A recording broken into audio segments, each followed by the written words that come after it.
The 2023 general elections have come and gone, but that's not without some hitches and expression of certain displeasures from certain quarters.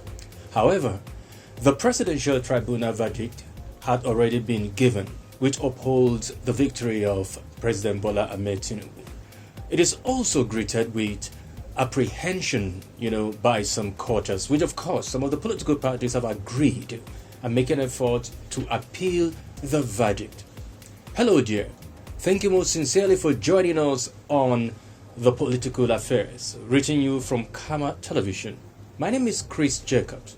When I return in a short while, I will introduce to you my guest, who will of course further the conversation on the political trajectory in Nigeria. Join us again.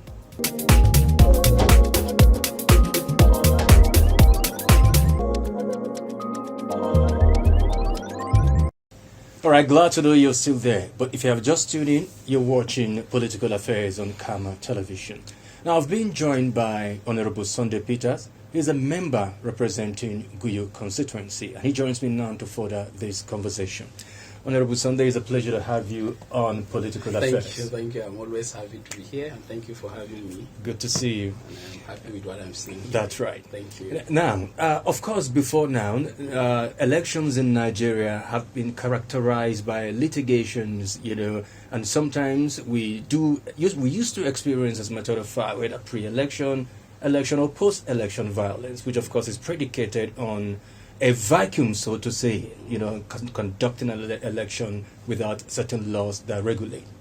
Now, expectedly, with the introduction of the electoral law, it was expected that the process would be seamless, that could bring about the emergence of whosoever may be pronounced as either the president of the country or the governor of the state. How will you describe the absorption of the electoral law vis-a-vis our democratic tenets? Thank you. First and foremost, let me once again thank you for the privilege to actually talk concerning something that is so dear to me, being a young politician. That's and, right. Someone that at least I've been in the system for a while, and I've monitored how more than, I think, 4 or 5 different elections took place, and I was deeply involved in it. When you look at the history of democracy from 1999 to date, we really have improved very well. Number one, in the area of awareness. Let me come from that area. Because if you monitor the involvement of the civil society organization, the electorate, and the process, even the MPA, which is the INEC, there is a very serious improvement from 1999 to date. And talking about the just recent 2023 general election, the signing of the new Electoral Act into law, that's right. It's one of the most important turnaround in our election in 2023. And also with the introduction of the beavers, which when you follow keenly, it has really also helped in seeing that the voice of the masses through vote has been really heard in 2023. If you say with the with the emergence of young politicians, coming to bear, will you say it is the Electoral Act that was signed into law that has given these young politicians an edge to have superintendence over their ambition of becoming whatever elective office they are vying for? Yeah, we have the Electoral Act and we have the Not Too Young to Run bill that was actually also passed into law by the previous administration. These two laws has actually given hope to the young people, because most of the time the issue of resources, the issue of the godfatherism, and the issue of thuggery, let me use it that way, has seriously been reduced. Because right now, what the new Electoral Act has done is it made it clearly how you're going to actually emerge. And these are the procedures. Introducing beavers, despite beavers is not 100% we say the solver of the problem, but it has actually improved the hope of the masses. Because if you go to the National Assembly, I was there recently, if you see the caliber of people that won election 2023, you will know that yes, beavers has really helped the young people.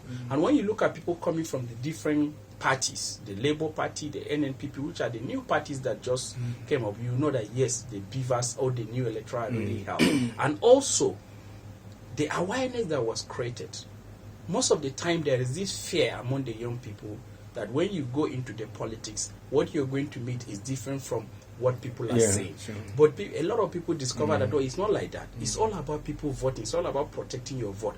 It's all about knowing the right message to deliver to the people. And at the end of the day, if you can have a good machinery that can protect your vote, you're actually going to be emerged as a winner. So that these two laws that was passed into law has really given hope to the young people and to believe that yes, they can do it. But Honorable, how do we maintain the status quo? Whereby a young man, of course, maintaining the status quo of not too young to run, owing to the fact that you can hardly separate Nigeria politics with money because they move hand in hand. And a greater percentage of the young politicians in Nigeria have the brain, they have the mindset, they have the IQ, but they are limited in terms of financial capability. I would say maintain, but rather improve on what we have already. Okay. Because when you look at it, I'm using 2023 because there is a very serious improvement. Because there are people with minimal budget, with proper awareness, sensitization, and engagement. It will bring change to that. That is what Labour Party used to have edge over a lot of political parties in various constituencies. And look at the vote that they were able to actually pull, even in the presidential and some governorship. They even won some governorship. Like I believe Abia is under the Labour Party. So if they can do that through proper awareness, through community engagement. I followed the campaign of the governor of Abia State, how he directly engaged with the constituents. And that really helped. I will also use myself as an example. What I did 2023 is to have direct engagement, not a loud kind of campaign whereby you gather. No, you have a proper engagement with the opinion holders, with the community leaders, with the traditional, the religion leaders. That gives sense of belonging. These are people that when they say they're going to do something, they do it. So the norm, we are shifting from the normal practice of politics, whereby one person will just stand and say, this is the person that will be this, and they stand. No. People are becoming more aware, and the young people who are holding the higher percentage of the voting power in Nigeria are actually getting seriously involved. I like what you said, that you had an interface with the people, which means, of course, you had a great conversation, a non-stop conversation with people at the grassroots. Yes, very well. Ordinarily, somebody would say, if the sitting governor is from Party A, invariably all members of the State House of Assembly should come from the same party. But that's not what we see in Adamawa State for now. The governor is a PDP member and you are of the APC. Yes. So does that send a message to whosoever, regardless of political affiliation, political inclination, whosoever that desires, to be to vie for any elective office and to do good, can as well achieve that? Yeah, very well. When you look at not only in Adamawa State, when you go across the board in Nigeria, when you look at what happened in so many states this time around, there is a lot of change, including the National Assembly. For the first time, the opposition had edge over the ruling party in the House of Representatives. That's correct. When you combine all the opposition, they are more than the ruling party is as a result of the choice of the people. That is why I say there is this serious shift from the normal political way of doing things in terms of, okay, this group of established, let me say, there is a certain establishment that they will say, okay, without us, this person will not win election. It's no more like that. It's all about your level of engagement. That's right. Your level of making people to realize that you are the right candidate. And the party also, like I said, right now, the issue of party being influenced on people is also dying. And the issue of godfatherism. Godfatherism is also dying. But are you saying invariably that you do not have a godfather? No. I only have people that I actually respect politically, and I look for advice, but godfatherism is that I don't have a godfather. Nobody's bankrolling my godfather are the people, nobody. The whole of my political career, I would say, for example, Admiral Murtala Nyako paved the way for me by giving me advisor to be to him, advisor to the governor. I have Aziz, who happened to be a friend and also somebody that I really seek for advice from. We work with our current House of Representative member, Kobe Sari. When he was SSG, I could remember that was when I was advisor to the governor. But if you could remember, when I contested my first office, We don't have any of those people in board because Onoriako was impeached at that time. That is when I contested the election in 2015, 2014, and the party was new. And what happened is information. All right, but before we trim the conversation to Adamawa state politics, let me bring you back to what you said earlier. The commendations and the encomiums you've poured on the electoral umpire, INEC. Now, someone will say, perhaps because you've won election, that's why you're commending the process, that the process went, seamless. Then to those who fail election, of course, there are a lot of blames. But if you also look at it historically, this is the most expensive election, over 400 billion naira was budgeted for this election. And yet, it was not satisfactorily commended by those who have followed the process keenly. What do you say of that? When you look at the history of democracy, America and UK are actually leading. But up to today, when you go to UK, within a year, they have like 3 or 4 prime ministers. Within a same year. That's UK. Then coming to America, after the 2020, I think it's the 2022 election that took place that brought Joe Biden. Up to today, Donald Trump is still challenging that election, that he did not lose the election. So there is no election in the world that you have it and it's going to be smooth and every contender will accept it. We say there is improvement. It's not perfect. This is the first time we're using an electronic system for accreditation. So it's better than 2019? It's better than 2019. Everybody knows it. Because it's better than 2019. This is the first time in the history of Nigeria that a sitting president is losing his state to an opposition.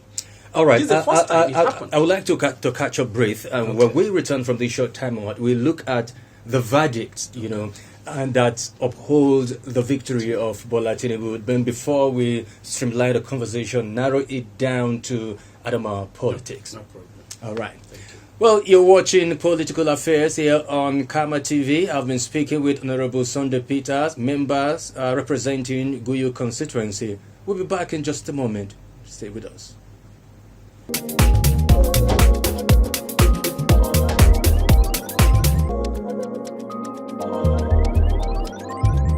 You're welcome back, and you're watching Political Affairs on Karma TV. I've been speaking with Honorable Sunday Peters. He's a member representing Guyu constituency. Now, Honorable, before the break, of course, you've poured encomiums, let me put it that way, on the electoral umpire, INEC. Even though you say we are improving. Yes. But do you think it is improved upon than what we saw 2019? I ask this question because the 2023 general election, the weight of the tension and the apprehension by political parties expressing their displeasure over the process and the conduct of the election, heaping it upon the non-usage of the beavers and the IRF, particularly from the People's Democratic Party, whereby the INEC boss spoke in Chatham House in the UK, promising to make use of, to transmit the result electronically. He even went to the US, did the same, promising the world that he would transmit result electronically. Now with this, will you still stick to your barrel that the 2023 general election was more better than that of 2019? 100%. I'm not missing word to that because let me explain something to you. This is very important. In politics or during election, there must be a winner and a loser. Sure. But all of them have one common purpose that is geared towards making Nigeria more better than the way it is. All of them. No, you can't speak for everybody. Maybe you speak for yourself. You can't speak for other politicians. We've seen where politicians made promises, they came on board, and they messed up the whole thing. What you regard as mess up, from their own perspective, it is actually an improvement. Their own perspective. Yeah, it is. Because when you talk about policies, there are policies that will be good for you, and there are policies that will not be good for you, and it will be good for another person. Okay, come to talk about the Electoral Act. This man made it clear, before the election day, everybody was confident because they believe INEC will give them what they want. That's right. Not what's supposed to be, but what I want as a candidate. But when the time comes, this is the first time I'm using an Android phone. I cannot be able to say I know everything about Android so because I read the manual until I put it into practice. So by putting that machine into practice, INEC came out to say we had a problem. And for that, there are 100 and something, is it 1,000 something, attempt to hack the INEC server. The INEC chairman came out openly and said it. And for that, we have to shut down the server for them not to be able to hack it and upload something differently. This is the same man that said we are going to upload the result when immediately after the election. And then something happened along the line. He didn't keep quiet. He told everybody, this is the problem and this is why we're doing this. So as a human being, this is the first time I'm trying to use this machine. And I encountered this problem. And the only way I'm going to have a solution to this problem, this is the solution that I was advised by the technical advisor that I have there. And he used it. Another thing is, election is manual. Let us not deceive ourselves. There is nothing like electronic election. Election is manual.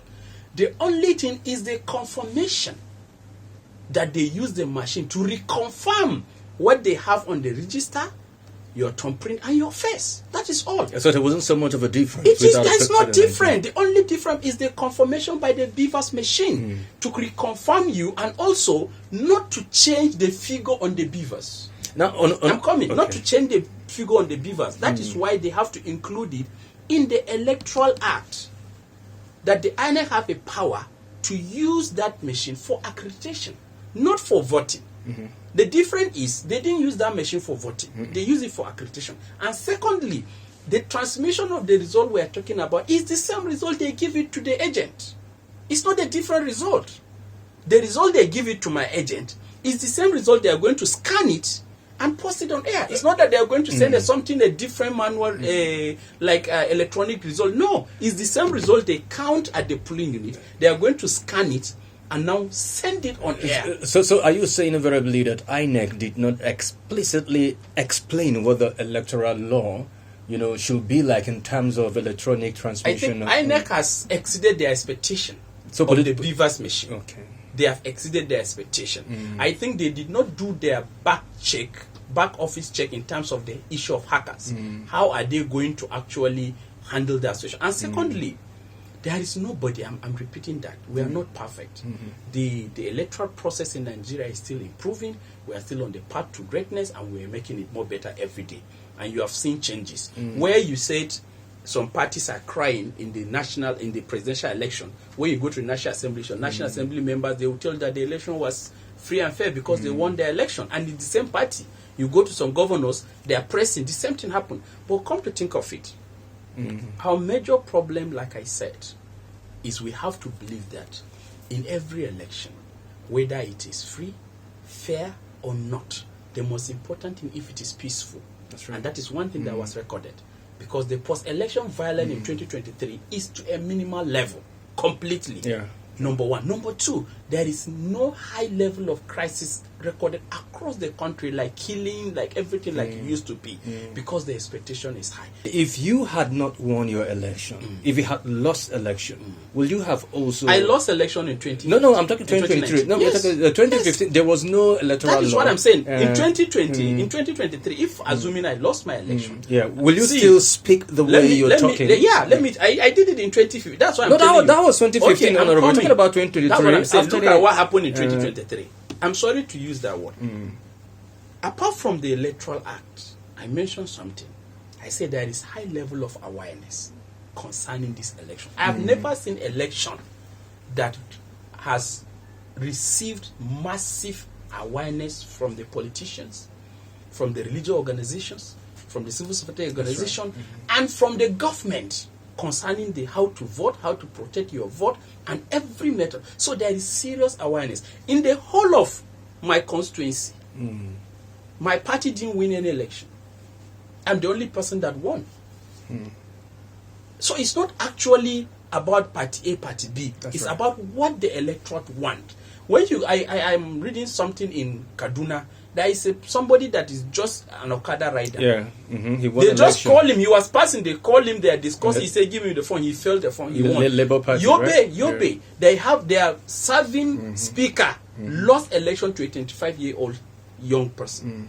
What happened? He arrested that person because the person insulted him on the social media. The guy now vowed that he's going to contest the election. He contested against him and he won. Can you tell me that the beavers is not working?